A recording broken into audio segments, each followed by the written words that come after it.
Police continued their search at the former home of Andrew Mountbatten Windsor on Friday, a day after he was arrested and held in custody for 11 hours on suspicion of misconduct in public office. The former British royal is back at his new residence on the Sandringham estate and has neither been charged nor exonerated, pending an investigation which experts say could take years. The police are continuing their investigations. They're continuing to examine Royal Lodge. They will then move on and look for other documents elsewhere. After all, he was trade envoy for 10 years, started 25 years ago, I think. And so there's plenty of material in government archives, in government records, perhaps in palace records, that they will want to look through before they can decide whether they have enough evidence. But in the meantime, as far as we know, he's free to carry on with his life and wait to see what happens. His arrest follows years of allegations over his links to convicted sex offender Jeffrey Epstein.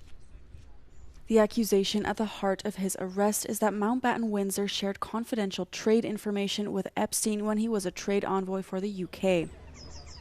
Mountbatten Windsor was the first royal since King Charles I nearly 4 centuries ago to be placed under arrest, presenting one of the gravest crises to affect the House of Windsor since its establishment.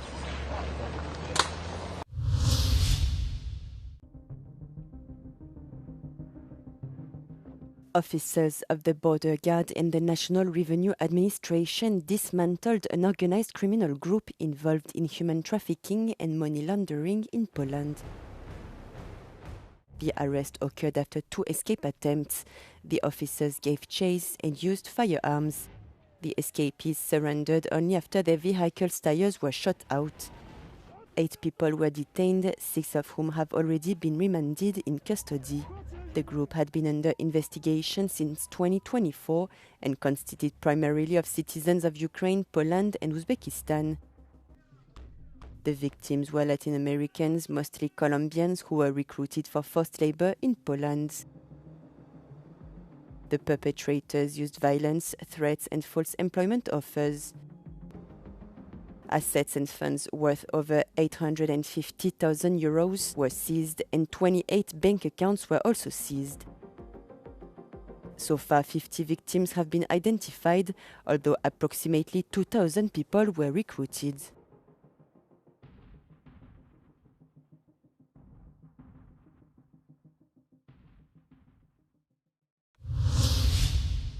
Danish media outlets, Welsh and Francesca Albanese, the UN's special rapporteur on the occupied Palestinian territories, told Euronews she will not step down from her position following what she described as ludicrous accusations from the French foreign minister. Germany, France and the Czech Republic have been leading calls for Albanese to step down since last week over an alleged anti-Semitic comment about Israel she denies making, blaming misinformation efforts. Albanese is calling on France to respond to her report's findings instead of attacking her about something she did not say. I documented 62 states, among whom France, who have provided political, strategic, military support to Israel, so as while it was committing crimes against the Palestinians. And this is the system. Impunity, as the High Commissioner for Human Rights says, kills. The controversy began after a group of French MPs sent a letter to Foreign Minister Jean-Noël Barrot accusing Albanese of describing Israel as an enemy of humanity during a forum organized by Al Jazeera. One of the MPs involved cited 2 video clips from the forum to support the claim. One of those videos has since proven to be fake. A comparison between the edited clip and the full recording of Albanese's speech indicates that the extract was manipulated using artificial intelligence. The latest data from the Italian National Institute of Health provides a snapshot of the phenomenon of digital addiction among adolescents. Approximately 100,000 young people between the ages of 15 and 18 are at risk of social media addiction. Meanwhile, according to the Social Warning Association, a digital ethics movement, 77% of Italian adolescents say they're addicted to digital devices. Con I Bambini, which has funded 800 projects throughout Italy on behalf of the government's National Fund to Combat Child Educational Poverty, has been addressing this phenomenon for some time. According to a recent study, educational poverty and relationship difficulties are among the main causes of the problem. Quasi la maggior parte, oltre il 75% degli adolescenti che vive in condizioni di isolamento e che vive dipendente dai social e dai gaming, dai giochi, ha una relazione distorta, disfunzionale o ha un'assente relazione con i propri genitori. The debate on how to intervene is international in scope and is being discussed at the level of European institutions, with France and Italy considering a law to ban the use of social media platforms by children under the age of 15. A similar initiative is also underway in Spain. Il dispositivo legislativo è necessario ma non sufficiente, perché può andare a sicuramente più che controllare, a tutelare e proteggere, ma non basta a cambiare, migliorare la situazione, soprattutto culturale delle nostre famiglie e dei nostri ragazzi. La sfida è educativa, non basta vietare, anzi bisogna puntare non sulla chiusura del digitale, ma sull'apertura alla vita. Bisogna riconnettere i ragazzi al territorio. According to a survey conducted by Con I Bambini, 83% of Italian adults are concerned about teenagers' addiction to the internet, smartphones, and tablets. E siamo preoccupati però non sappiamo cosa fare perché non si toglie facilmente il telefono, non riusciamo a toglierlo. Noi giovani ci informiamo, cioè per esempio si leggono molto di meno i giornali, le notizie passano molto attraverso i social, quindi effettivamente io stessa molto spesso uso tanto il telefono. Io credo che ad oggi non possiamo impedire i social perché il mondo sta andando avanti ed è un mondo ipertecnologizzato e bisognerebbe semplicemente insegnare alle nuove generazioni come rapportarci in maniera consapevole. Interverrei sulla prevenzione piuttosto che su, la repressione del fenomeno. Renowned actor Eric Dane, well known for his roles in Grey's Anatomy and Euphoria, passed away on Thursday at the age of 53, his representatives said. Dane died from ALS, amyotrophic lateral sclerosis, known also as Lou Gehrig's disease, less than a year after he announced his diagnosis. The American actor developed a devoted fan base when his big break arrived in the mid-2000s.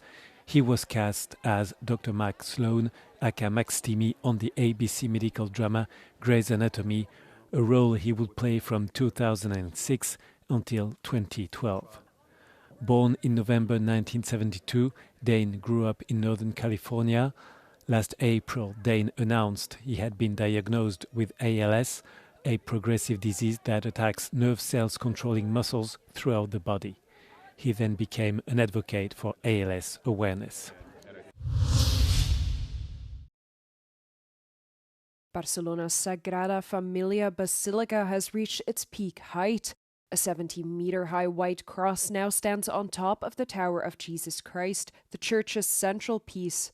As Catalan architect Antoni Gaudi had planned, the cross has 4 arms so its shape can be recognized from any direction. The Tower of Jesus Christ is part of a set of 18 towers originally conceived by Gaudi. He designed the Sagrada Familia more than 140 years ago, with the first stone of the monument placed in 1882. The iconic monument already became the world's tallest church last year, after another part of its central tower was lifted into place. Millions of tourists visit the Sagrada Familia each year, and entrance fees largely fund the ongoing construction. The full completion of the Sagrada Familia is still expected to take a decade's time. Today, Berlin's Friedrichstrasse station is a busy transport hub. It's easy to forget in everyday life that the station was once a central border crossing point. With their film, Berlin Friedrichstrasse 1990, Lilly Grotte, Constanze Binder, Ulrike Herden, and Julia Kunert captured this history as a contemporary witness to the fall of the Berlin Wall. Wir kannten beidseitig die Ängste, die Schweißausbrüche, dass man, wenn man durch diese Grenze musste, sofort irgendwo sich unbehaglich fühlte, beobachtet fühlte. Und dieses Gefühl von beiden Seiten, also von Ost nach West und umgekehrt, war dann der Ausgangspunkt, dass das klar war, wir drehen auf dem Bahnhof Friedrichstraße. The film was deliberately shot from 2 perspectives, Lilly Grote and Constanze Binder with West German experience, Ulrike Herden and Julia Kühnert with East German backgrounds. Wir wollten einen Film machen, der aus einem Guss besteht. Das heißt, weil wir aber auch so unterschiedliche Perspektiven hatten von unserer Erfahrung her, war der Bahnhof eigentlich der Ort, der das auch zusammenhält, diesen Film, diese unterschiedlichen Blickwinkel. For a long time, Friedrichstrasse was a place of fear and control. The documentary shows the change through conversations with border guards, travelers and saleswomen during the fall of the Berlin Wall, including a few humorous scenes. Lichtenberg. Lichtenberg. Mit dem da drüben mitfahren. Hier die Treppen runter in den Glaspavillon. Da bin ich doch gerade hergekommen, hat man mich wieder hochgeschickt. Ans Felde? Nein, vom Alexanderplatz. Ach du Scheiße. The film captures how the station changed within a few months in the midst of the everyday life of travelers. Between arriving and departing trains, the border booths were dismantled piece by piece after reunification, and in the end, only dust remained on the platforms. Es ist erstaunlich, wie schnell das vergessen ist, dass es mal dieser Grenzbahnhof war. Und das erzählt der Film selber, nämlich als die Grenzhäuschen abgebaut werden, sieht man ja den Staub. For Grote, the station is still an interesting topic for a documentary to this day, with the station having previously offered routes like the historic Paris-Moscow Express.